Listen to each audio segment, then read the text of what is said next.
Hello guys, welcome to little മഹ.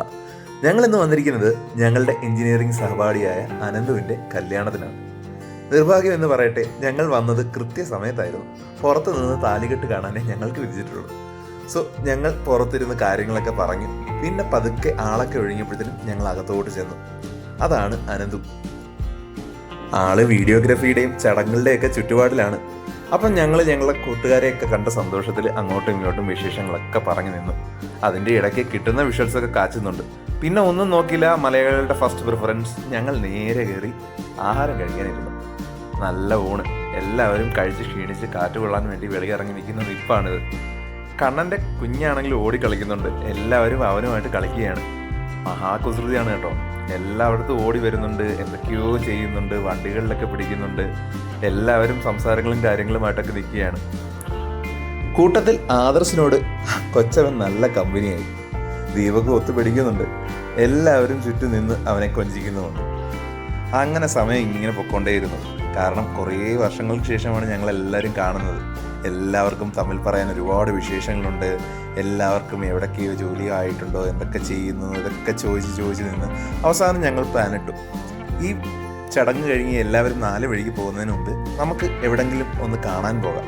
അങ്ങനെ ഞങ്ങൾ select ചെയ്ത സ്ഥലമാണ് കൊട്ടാരക്കരയിലെ മീൻപിടിപ്പാറ. ഇപ്പോൾ കേരള ടൂറിസത്തിൻ്റെ അണ്ടറിലുള്ള ഈ സ്ഥലം വളരെ മനോഹരമായിട്ട് റിനോവേറ്റ് ചെയ്തിട്ടുണ്ട്. പണ്ട് കുട്ടികളും മറ്റുള്ളവരും ഒക്കെ മീൻ പിടിക്കാൻ വരുന്നൊരു പാറയായിരുന്നു. ഒരു വലിയ തോടും അതിൻ്റെ സൈഡിലൂടെ ഒഴുകുന്നുണ്ട്. ഇപ്പോൾ ചെയ്തതെന്ന് പറഞ്ഞാൽ ആ തോടിൻ്റെ സൈഡിലൂടെ നമുക്ക് നടക്കാം. ഇരിപ്പിടങ്ങളും മറ്റുമെല്ലാം തയ്യാറാക്കി തോട് തുടങ്ങുന്ന ഇടത്ത് ആൾക്കാർക്ക് ഇറങ്ങി കുളിക്കാനുള്ള സൗകര്യം, അതുപോലെ തന്നെ കുഞ്ഞുങ്ങൾക്ക് കളിക്കാനുള്ള പാർക്കുകൾ എല്ലാം സജ്ജീകരിച്ചിട്ടുണ്ട്. ഒരു വൈകിട്ട് സ്പെൻഡ് ചെയ്യാൻ നല്ലൊരു സ്ഥലമാണ്. കാരണം എല്ലാവരും ഇന്ന് അനന്തുവിൻ്റെ പാർട്ടിക്കും പോകുന്നുണ്ട്. ഓഡിറ്റോറിയത്തിൽ വെച്ചാണ് ഫംഗ്ഷൻ. അപ്പം വൈകിട്ടാവുന്നവരെ എവിടെങ്കിലും സ്പെൻഡ് ചെയ്യാമെന്ന് ഓർത്തപ്പോഴാണ് മീൻപിടിപ്പാറ ഓർപ്പ് വന്നത്. ഒരു 2-3 മണിക്കൂർ സുന്ദരമായി ഞങ്ങളവിടെ സ്പെൻഡ് ചെയ്തു. കണ്ണൻ്റെ കുഞ്ഞിനാവട്ടെ അവിടെ എല്ലാം ഓടിക്കളിക്കാനായിരുന്നു ഇഷ്ടം. വെള്ളം കണ്ടതും വെള്ളത്തിൽ ഇറങ്ങണമെന്നായി. പിന്നെ പുള്ളിക്കാരനെയും കൊണ്ട് വെള്ളത്തിലൊക്കെ ഇറക്കി കളിച്ച് ഞങ്ങളവിടെ കുറേ നേരം സ്പെൻഡ് ചെയ്തു. നടന്ന് ക്ഷീണിച്ച് എല്ലാവരും ഓരോ ഇരിപ്പിടങ്ങളിൽ ഇരിപ്പായി. സത്യം പറഞ്ഞാൽ ചിലയിടത്തൊക്കെ ലുക്കൗട്ട് പോയിന്റുകൾ പോലെ ഇതുപോലെ സ്ഥലങ്ങളുണ്ട്. അതായത് നമ്മളുടെ ആ തോട് നല്ലവണ്ണം കാണാൻ വേണ്ടിയും ആൾക്കാർക്ക് ആ ഭംഗി ആസ്വദിക്കാൻ വേണ്ടിയും ഉള്ള സ്ഥലങ്ങളാണ്. പലപ്പോഴും മഴ പെയ്യുമ്പോൾ വെള്ളമൊക്കെ ഒഴുകി സൈഡൊക്കെ കുറച്ച് ഇടുങ്ങിയിട്ടുണ്ട്. എന്നാലും അവരെ കൊണ്ട് പറ്റുന്നതുപോലെ സൈഡിലെല്ലാം പൂക്കളെല്ലാം വെച്ച് പിടിപ്പിച്ച് മാക്സിമം നല്ലതാക്കി കൊണ്ട് നടക്കുന്നു. പണ്ട് ഈ സ്ഥലം കിടന്ന അവസ്ഥ വളരെ മോശമായിരുന്നു. പക്ഷേ അത് വെച്ച് നോക്കുമ്പോൾ ഇപ്പോൾ നല്ലവണ്ണം പരിപാലിക്കുന്നു എന്ന് വേണം പറയാൻ. പിന്നെ ഞങ്ങൾ യാത്രയായി നേരെ ഓഡിറ്റോറിയത്തിലേക്ക്.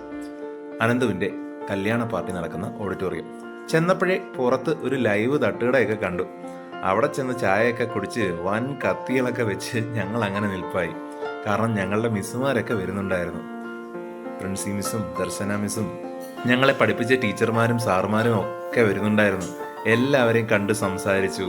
എല്ലാവരോടും ഒരുപാട് ഓർമ്മകൾ ഷെയർ ചെയ്തു. കാരണം ഇങ്ങനെയുള്ള കല്യാണങ്ങളിലാണ് ഞങ്ങൾ ഒരുമിച്ച് കാണാറും എല്ലാവരും ഒത്തുകൂടാറും ഫോട്ടോകൾ എടുക്കാറും. പിന്നെ ഒന്നും നോക്കിയില്ല, നേരെ അനന്തുവിനെ കാണാൻ നേരെ അങ്ങോട്ട് ചെല്ലലായി. ഞങ്ങളെ പഠിപ്പിച്ച സാറുമാരിൽ എല്ലാ കല്യാണം അറ്റൻഡ് ചെയ്യുന്ന ഒരാളാണ് മാത്യു സാർ. ഞങ്ങൾ വിളിച്ചാൽ എപ്പോൾ വേണമെങ്കിലും ഓടി വരും.